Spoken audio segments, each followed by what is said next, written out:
যারা যারা আমাকে এবার উইশ করেছো তাদেরকে অনেক অনেক ধন্যবাদ।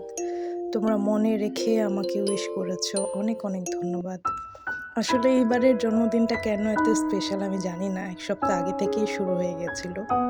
জানি না সামনে আমি থাকবো কিনা, কিন্তু এই মেমোরিটা তো থাকবে। একটু রিক্যাপ নিয়েছিলাম, আসলে খুব স্পেশাল ছিল এবারের বার্থডেটা আমার। আলহামদুলিল্লাহ আলহামদুলিল্লাহ। এগুলো হচ্ছে আমাদের জন্মদিনের আগের সালামি। হ্যাঁ, আগাম সালামি অ্যাডভান্স। কে দিছে বলো, কে দিছে? আমাদের মা খালারা। তার মানে এখনো আমরা বাচ্চা না? এখনো বাচ্চা। হ্যাঁ জি। রাত্রের বাজে 11:30। সেলিব্রেশন শুরু হয়ে গেছে। আমার ভাই জানে যে আমি ফুল পছন্দ করি অনেক। রজনীগন্ধা আর গোলাপ তো কথাই নাই, দিয়ে গেল।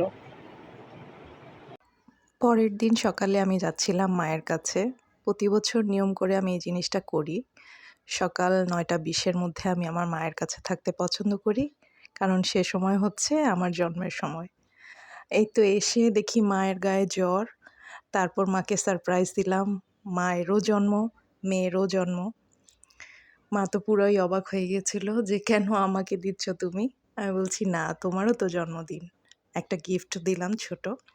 তারপর ছোট খালামণিকে নিয়ে নাস্তা সেরে আর কি, ছোট খালামণিকে নিয়ে চলে গেলাম এই ফ্যাক্টরিতে, আমাদের আশপাশেই ছিল।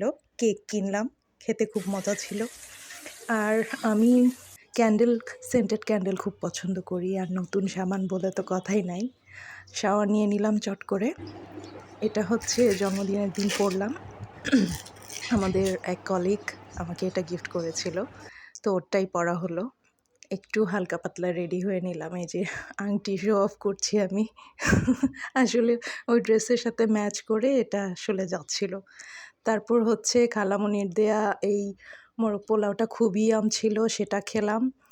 তারপর হচ্ছে এই যে পার্টটা কী যে বিরক্তিকর ছিল, মানে আমি আমার বোনের জন্য, ও সবসময় এই কাজটা করে, সেদিনও বাদ ছিল না। ওর জন্য ওয়েট করতে ম্যাডাম 10 মিনিটের উপর আমি নিচে দাঁড়ায় আছি। আমি আসলে মেইনলি আমার বোনের জন্যই প্ল্যানটা করি মিরপুরে যাওয়ার জন্য। ওর কখনো এখন পর্যন্ত নাকি ওর মেট্রো রেলে ওঠা হয় নাই, সো ওর জন্যই আসলে যাওয়া। তো আমরা কারণ বাজার স্টেশন থেকে ওর গাড়ি ওই পর্যন্ত আসলো। তারপর এখানে আসলাম মিরপুর 13 নাম্বার। আলিয়ামা একটা ফুড কোর্ট হয়েছে, দেখলাম আমি, খুব হাইপ। তো এটা হচ্ছে ওদের রুফটপের মতো, মানে দোতলা ফুড কোর্ট। তো এই ফুড কোর্টটার মধ্যে হচ্ছে স্পেসিফিক আমি কিছু বলবো না, জাস্ট একটু ডিফারেন্ট। আর ওদের খাবার এভারেজ ছিল। আমরা হচ্ছি অনেক ফাস্টার যেটা হবে সেটার জন্য মোমোটা দিয়েছি আগে, বাকি খাবার রেডি হচ্ছে। এই সিজলিং চাউমিনটা নাকি ওদের কি বলবো সিগনেচার ডিশ। ভালোই ছিল, খারাপ না। তারপর হচ্ছে ওদের একটা জাফরানি লাবান, এটা নিলাম। এটা তেমন একটা ভালো লাগেনি।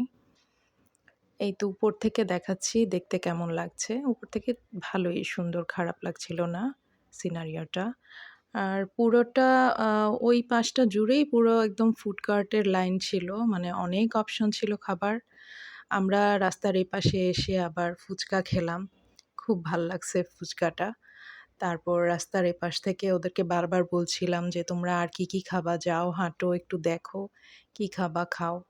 ওদের আসলে ওই হালকা পাতলা ওগুলো খেয়েই পেট ভরে গেছে। তারপর আমার বোন হচ্ছে আমার ফ্রেন্ডের সহ এখানে গিয়ে আবার দোসা সে অর্ডার করেছে। দোসাটা আমাকে সে না জানিয়ে দোসাটা অর্ডার করেছে, এটার বিলটাও সে দিয়ে দিয়েছে, বদমাইশ। তো যাই হোক, আমরা যখন আবার পাঠাও কার ঠিক করে তাড়াতাড়ি করে আসবো, 9:30টার মধ্যেই আমরা চলে আসছি। খুব বৃষ্টি পড়ছিল তখন, ভালোই যে আমরা আগেই প্ল্যান করেছি।